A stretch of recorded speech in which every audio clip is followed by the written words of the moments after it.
All right, let's talk about one of the most stunning eyeshadow looks out there, the half-cut crease. I know, it looks super complicated, right? Almost intimidating, but today we're gonna break it all down step by step using some amazing tips from Angela Bright's fantastic tutorial. By the end of this, you'll see it's totally doable. So here's the game plan. We're going to cover why this look is so great, the tools you need, how to build that shadow foundation, the cut itself, and of course, those all-important finishing touches. 6 simple parts. Let's dive in. First things first, what's the big deal with this look anyway? Why does everyone seem to love it so much? And more importantly, is it actually going to work for your eyes? Let's get into it. Okay, be honest. Have you ever scrolled past a look like this on social media and just thought, nope, too hard, not for me? Yeah, you're definitely not alone. It has this reputation for being some super advanced pro-level technique, but the truth is, it's just a few key steps put together. That's the secret. And this is exactly why it's so worth learning. The entire point is to create an illusion of space and dimension. By carving out that sharp, clean line, you make your eyelid look bigger and so much more defined. It's a total game changer, especially if you have hooded eyes, like Angela does. You're basically creating a brand new, higher crease. How cool is that? All right, hold on. Before we even think about dipping into a palette, we gotta talk tools. Seriously, getting the right gear is half the battle. This is where you set yourself up for success from the very beginning. Okay, so your brushes are so important here. You need that big, fluffy one, for blending out your first transition color. But, and this is key, for packing on that deep color in the crease, you've got to switch to something smaller, more tapered. That precision is what lets you put the color exactly where you want it to go, so you don't end up with a big, muddy mess. And look, the good news is you don't need a massive collection. The shopping list is actually pretty short. All you really need are these 3 things: a good base, like a primer or concealer, a few core eyeshadow shades, and the right brushes for each specific job. That's really it. Okay, now here is the secret weapon. This is Angela's big pro tip. For the actual cutting part, she says the smaller the brush, the better. In fact, her absolute favorite is a lip brush. Why? Because it's so tiny and flat, it gives you insane control and precision. I love that. It's all about using what works, not just what it's supposed to be for. All right, tools are sorted. Now it's time to actually put some shadow on our eyes. We're going to build the foundation, that beautiful blended background that's going to make the cut crease really stand out. So first up, we prime the entire lid to create a nice, smooth canvas. And please do not skip this next step. Set it with powder. This is non-negotiable, okay? It stops your shadows from getting all sticky and patchy and makes blending a total dream. Then you can grab that fluffy brush and go in with your first transition shade. Okay, here's a little detail that makes a huge difference in the final look. As you're building up that darker crease color, make sure you blend it all the way into the inner corner of your eye. I know, it feels a little weird while you're doing it, but just trust the process. Later, when the crease is cut, having that little bit of color peeking through is what makes it look so cohesive and professional.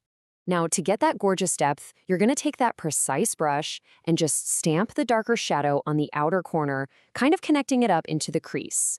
And then, one last thing before the main event, grab your original fluffy brush, no more product on it, make sure it's clean, and just lightly blend the edges. We want everything soft and seamless before we make that cut. And here we go. This is the moment you've been waiting for, the actual cut.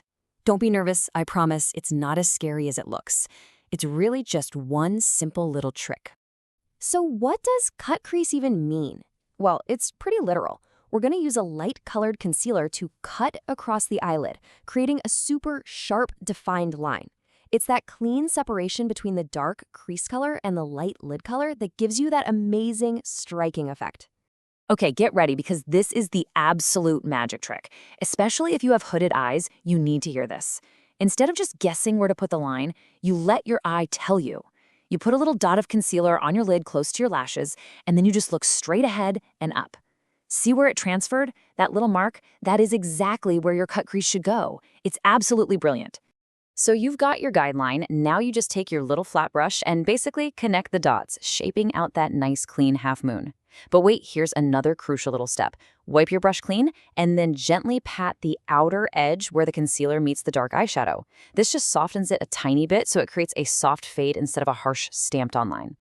All right, now to set that beautiful canvas you just created, if you're going for a shimmer, you can pack it right on top of the wet concealer. It'll make the shimmers so vibrant and just wow.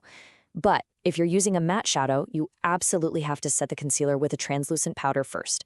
If you don't, it's going to turn into a cakey, patchy disaster. So just remember that little rule. Okay, the hardest part is officially over. The cut is done, but we're not quite finished. These next few steps are the little details that pull the whole look together and take it from good to amazing. First, I like to go back with just a touch more of that darkest shadow right on the very outer corner to deepen the dimension. Then, here's an optional step, but it adds so much impact. You can take that tiny brush again and just lightly trace right above the cut with your crease color. It just makes it pop even more. And of course, you gotta balance it all out by smudging a little shadow on that lower lash line. And here's another classic beginner mistake Angela warns about. Don't use a big, fluffy brush on your lower lash line. I know it's tempting, but the shadow just gets everywhere. You need a small, precise pencil brush. It's the right tool for the job and lets you keep that color nice and tight against your lashes, exactly where you want it. Finally, let's get real for a second.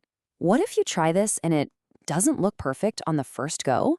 That is 100% okay. It's totally normal, and there are super simple ways to troubleshoot it. You really just have to play with it. If your cut crease ends up looking too low, next time, just aim a bit higher when you do that look-up trick. If the line isn't sharp enough, try an even smaller, flatter brush. Seriously, this isn't a one-size-fits-all thing. It's all about finding what looks best for your eye shape, so don't be afraid to experiment. And I just want to leave you with this piece of advice directly from Angela, because it's so important. She says, don't get frustrated if it's not right on the first try. It took me years to get this technique down, honestly. All you gotta do is keep practicing. How real is that? It's a skill. So just keep trying and you will get there. So there you have it. You have the full roadmap now. All the tools, all the tricks, all the pro-level finishing touches. The only question left is, what colors are you going to choose for your first attempt? Go have some fun with it.